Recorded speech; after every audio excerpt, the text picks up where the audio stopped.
Hello friends, कैसे हो? मैं ललित कुमार। पीछे हमारी एक ब्लड रिलेशन की क्लास चली थी, आपने भी देखा था कि हमने पार्ट फर्स्ट कंप्लीट किया था। उसमें हमने क्या किया था, थोड़ा सा बेस क्लियर किया था और बेस के अलावा एक दो डाउट भी बच्चों के हमने क्लियर किए थे। चलो टाइम वेस्ट ना करते हुए आगे उसी टॉपिक को हम बढ़ाते हैं और आगे भी कुछ बच्चों के डाउट है उनको सॉल्यूशन आगे का राह दिखाने का कोशिश करते हैं। तो देखिए, आगे हमारे पास बोर्ड के ऊपर एक क्वेश्चन है। तो पहला क्या बता रहा है कि हमें इसकी हेडलाइन को क्लियरिटी से पढ़ना होता है और पढ़ के देखना होता है कि एग्जामिनर हमसे क्या पूछ रहा है। पहले नंबर पे हम देखेंगे ए एट ग्रेड बी का अर्थ है ए जो है वो बी का पति है। सेकंड हेडलाइन हमें क्या दे रहा है, ए एस बी, बी का अर्थ है ए बी की बहन है। ए स्टार बी का अर्थ है ए जो है वो बी का पुत्र है। ओ तो आगे हमसे क्या पूछ रहा है कि O star S H P at grade D में ओ डी से किस प्रकार संबंधित है। अभी क्या है कि एग्जाम के अंदर इस टाइप के क्वेश्चन ज्यादातर आने लग रहे हैं और बच्चों के डाउट बन रहे हैं क्योंकि समझ में नहीं आ रहा है कि कैसे क्या करें, क्योंकि यहाँ पे ए बी का रिलेशन दिखा देता है, यहाँ O S P A D O का दिखा देता है, तो बच्चा वैसे कंफ्यूज हो जाता है कि मैं अब क्या करूँ इस चीज का। तो उसके लिए हमें घबराने की जरूरत नहीं है। हमें क्या है कि जैसे यहाँ ए एट ग्रेड बी हमें यहाँ देखना है पी एट ग्रेड डी को ए एट ग्रेड बी मानना है। तो इसी को चलते हम आगे क्वेश्चन को सोल्व करते हैं। पहले क्या देखते हैं कि एग्जामिनर ने हमें क्या दिया है, इसका रिलेशन किससे कैसे पूछ रहा है। ओ स्टार एस, तो हमें पहले थर्ड नंबर की हेडलाइन है उसे उठाना है। ए स्टार बी, तो ए स्टार बी ही मानेंगे इसको। जैसे ए स्टार बी का अर्थ है ए बी का पुत्र है, तो ओ स्टार एस का मतलब क्या है, ओ जो है वो एस का पुत्र है। किसका पुत्र है? एस का। तो हमें यहाँ क्या करना है कि मैंने सिंबल बताया था पहले भी आपको, अगर हमारे पास कोई मेल होगा तो उसके लिए पॉजिटिव, फीमेल होगा तो उसके लिए नेगेटिव। तो हमारे पास ओ क्या है, एस का पुत्र है, तो ये पॉजिटिव सिंबल हो गया। अगला हमारे पास क्या है, S has the P, S has the P मतलब ए हैज बी का अर्थ है ए बी की बहन है। एस जो है वो पी की बहन है। किसकी बहन है? पी की बहन है। तो पी हमारे पास क्या हो गया, उसका हमें पता नहीं है वो लड़की भी है या लड़का है, लेकिन एस का कन्फर्म है किसकी बहन है, पी की, तो ये होगी नेगेटिव। उससे आगे क्या हमें कह रहा है, पी एट ग्रेड डी मतलब ए एट ग्रेड बी, जो पी है वो डी का पति है। किसका पति है? पी डी का पति है। डी का पति है तो डी नेगेटिव हो गया और पी हमारे पास पॉजिटिव हो गया। ये कन्फर्म हो गया अगर ये महिला है तो ये पुरुष है। उससे आगे हमें क्या देखना है कि आगे हमसे एग्जामिनर पूछ क्या रहा है, ओ डी से किस प्रकार संबंधित है। अब इस जगह बच्चे कई बार कंफ्यूज होते हैं, ओ डी से किस प्रकार, डायरेक्ट क्या बोल देते हैं, ओ डी से किस प्रकार संबंधित है वो देख के, क्योंकि हमें आगे देखना होता है कि फर्स्ट नंबर पे सब्जेक्ट है, सेकंड नंबर में हमारे पास ऑब्जेक्ट है। दो प्रकार के एग्जाम्पल इसके अंदर हमें मिलते हैं। तो हमें क्या करना है कि ओ का डी से रिलेशन दिखाना है। अब यहां हमें ये मिलता है सब्जेक्ट, ये हमें मिलता है ऑब्जेक्ट, ठीक है। तो हमें क्या करना है, बी से ए से बी से जो भी हो, तो पहले हमें ऑब्जेक्ट को उठाना होता है। डी का संबंध ओ से बताना होता है। डी जो है ओ का क्या लगेगा या ओ का डी से क्या संबंध है ये हमें पूछना है। तो ओ का डी से संबंध बताएंगे तो क्या संबंध बनेगा, ओ का डी से बनाएंगे तो ओ डी का क्या है, भाणजा।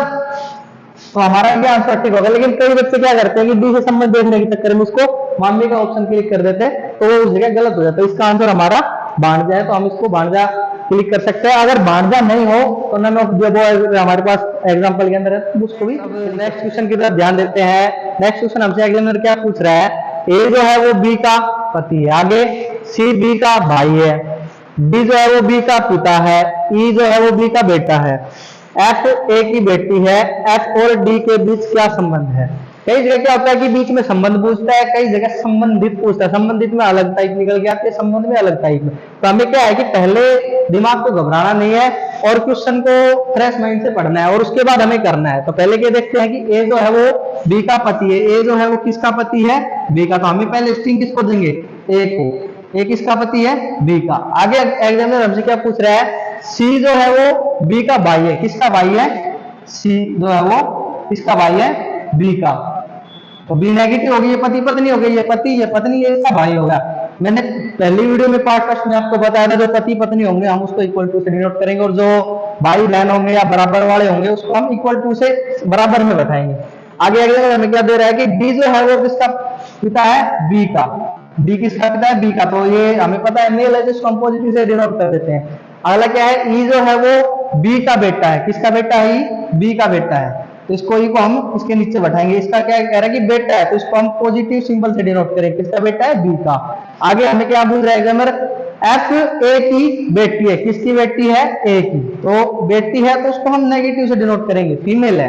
आगे क्या पूछ रहा है हमें, हमारा एफ और डी के बीच क्या संबंध है, मतलब डी और एफ के बीच हमसे एग्जामिनर रिलेशन पूछ रहा है, क्या संबंध है। तो हमें ऑप्शन इस प्रकार के देता है, पति और पत्नी। पति और पत्नी तो हो ही नहीं सकते, पति और पत्नी तो या एक हमारे पास युग्म है ए और बी का, और उसके अलावा तो कोई युग्म है ही नहीं, तो ये ऑप्शन तो हमारा हो जाता है रॉन्ग। अगला ऑप्शन क्या है, भाई और बहन का।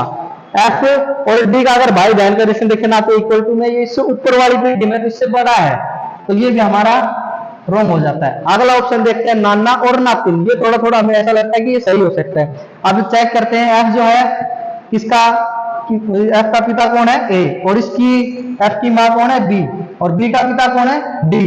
तो एक तरीके से डी का दामाद कौन हो गया, ए। अगर दामाद को देखें, दामाद की बेटी क्या लगी उसकी, नातिन, तो हमारा नाना और नातिन वाला जो ऑप्शन है वो सही है। तो हमें एग्जाम के अंदर बिल्कुल घबराना नहीं है। और ऐसे क्वेश्चन देखते हैं हम। अगला क्वेश्चन हमें एग्जामिनर क्या पूछ रहा है, किट्टी जो है वो रमन की पत्नी है। आगे देव किट्टी का इकलौता भाई है। यदि डोली किट्टी की बेटी है तो देव डोली से कैसे संबंधित है। एग्जामिनर हमसे क्या पूछ रहा है कि देव डोली से कैसे संबंधित है। तो इसका हमें पहले डायग्राम बनाते हैं कि किट्टी किसकी पत्नी है, रमन की। तो रमन क्या है हमारे पास मेल, तो इसको हम पॉजिटिव सिंबल से डिनोट कर देते हैं। और किसकी पत्नी है, रमन की, इसकी पत्नी है, हम इसको डबल से डिनोट करेंगे, इक्वल टू से। किट्टी हो गया हमारे पास नेगेटिव। देव किट्टी का इकलौता भाई है। देव किसका भाई है, किट्टी का। इसका बराबर वाला है तो इसको इक्वल टू में रखेंगे, लेकिन सिंगल में रखेंगे, लेकिन ये पॉजिटिव होगा। यदि डोली किट्टी की बेटी है, किट्टी की बेटी कौन है, डोली, ठीक है। अब आगे क्या पूछा गया, तो देव डोली से कैसे संबंधित है। मैंने पहले भी आपको क्वेश्चन में बताया था कि जब हमारे पास से संबंधित का कोई क्वेश्चन हो तो हमें सब्जेक्ट और ऑब्जेक्ट देखना होता है। तो इसमें हम किसको किसकी तरफ दर्शाएंगे, हमें पूछ कर आएगा देव डोली से किस प्रकार संबंधित है, लेकिन हमें डोली का उठाना है। डोली कैसे देव से संबंधित है, अगर हम इसका उठाएंगे तो उसका क्या लगेगा, पिता तो हो नहीं सकता कि डोली का पिता कौन है, रमन, तो पिता का तो वैसे ही कैंसिल होगा। एक मिनट के लिए हम मामा को छोड़ देते हैं। पैटर्नल अंकल को उठाएं तो ये भी हमारा गलत है, पैटर्नल अंकल डोली का कोई है नहीं यहाँ पे। अगर ग्रैंड फादर उठाएं तो इसका दादा भी नहीं है, तो हमारा क्या बच गया, जो मामा है वो इसका करेक्ट आंसर है। ठीक है दोस्तों, इसके आगे हम अगला क्वेश्चन डालने की वो करते हैं। ठीक है दोस्तों, आज के लिए इतना ही। नेक्स्ट क्वेश्चन हम करेंगे कल और नई टाइप के साथ। वीडियो को लाइक करें, शेयर करें, कमेंट करें, और कमेंट में ये जरूर बताएं वीडियो आपको कैसी लगी, और आगे नई नई वीडियो के साथ जुड़ने के लिए हमारे साथ जुड़े रहें।